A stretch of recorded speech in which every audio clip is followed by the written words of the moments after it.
Pasensya na sa lubin ay papalabas. Di na kasi namin malaman kailan ito wawakas. Sobra na kasi ang inyong pagpapahirap dahil sa gobyernong may ganid at korap.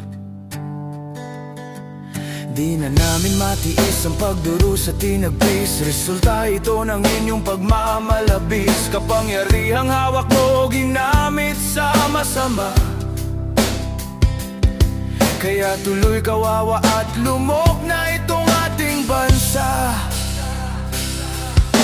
Noon ramdam namin na kami ligtas.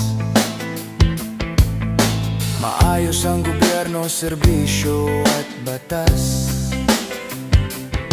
Nang ika'y umupo, nagbago ang direksyon. Dati tumbok na liwanag, kadiliman na ngayon. Masakit man ito kung maririnig mo, pero ito na ang sadyang tapat at totoo. Inutil ka na sa mata, puso at isipan ng tao dahil sa kakulangan mo bilang Pangulo. Hinayaan mong bansa'y pagnakawan, kinonsente ang pinsan mong gahaman.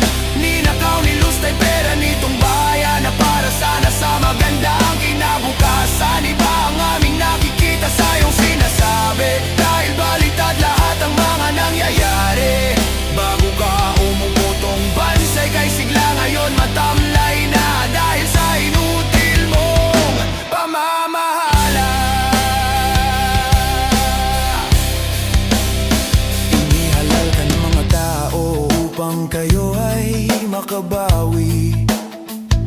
Masamang legasya ng ama, mabura di na manatili.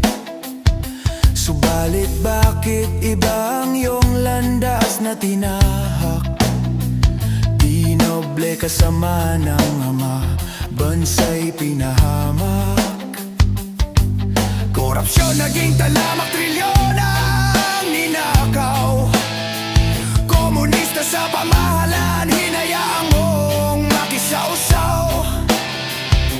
Tanong lang naman, anong dahilan, bakit mo ito hinayaan? Budhi mo ba'y nabalot na ng kasamaan at kataksilan?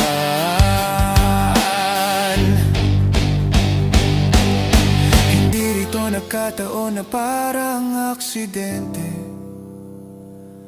kasi alam mo ang lahat ng mga nangyayari. Problema, ikaw presidente, iyong kinonsente. Pagkatapos ipapalabas, ikaw pa ang nabi. Hinayaan mong bansa'y pagnakawan, kinonsente ang pinsan mong gahaman. Ninakaw, nilustay pera nitong bayan na para sana sa magandang kinabukasan. Iba ang aming nakikita sa iyong sinasabi, dahil baliktad lahat ang mga nangyayari. Bago ka umupo, tong bansa'y kay sigla ngayon matamlay